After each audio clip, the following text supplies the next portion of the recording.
Ang sa akin kasi, tingin ko mahirapang maniwala ang mga Pilipino na hindi nakinabang si Zaldico.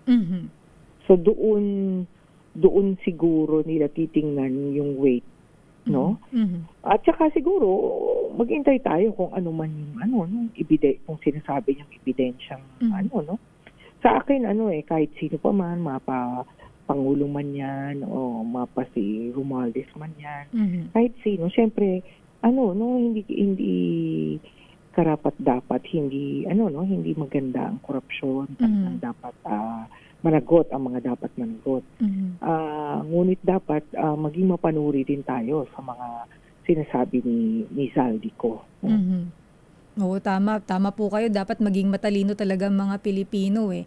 Pero ang bawat Pilipino nahihirapan na rin po kung sino ang paniniwalaan, Professor Jun. Oo, litong-lito na rin po eh. Oo, yun ang sinasabi ko na ito lang ang isipin nila, nasa interest ni Zaldico at ng mga accused ngayon, currently accused, ang magkagulo. Parang kasi tsaka naalala ko nung panahon nung EDSA 2, di ba? Mismong yung mga sangkot kay ERAP, sinabi nila na sila rin mismo merong nakuha. Ito wala talaga eh.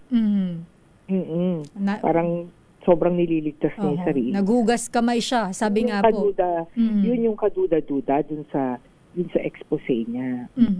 Sana bumalik na lang siya. Bumalik na lang yun kasi yung kasi ang nangyayari parang nag-aakusa siya. Wala siyang risk.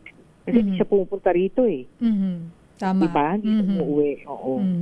Mas siya dun eh. Kahit anong sabihin niya, parang free siya kasi nilalabas niya lang sa social media niya eh. Oo. Professor Frank, kasi mabigat din yung mga sinabi niya. Opo, diba? Totoo. Ang bigat. Opo, ang bigat. Kung ano man yun, kung totoo, let our, laws and the law enforcement authorities, the justice system, settle it. Pero umuwi siya.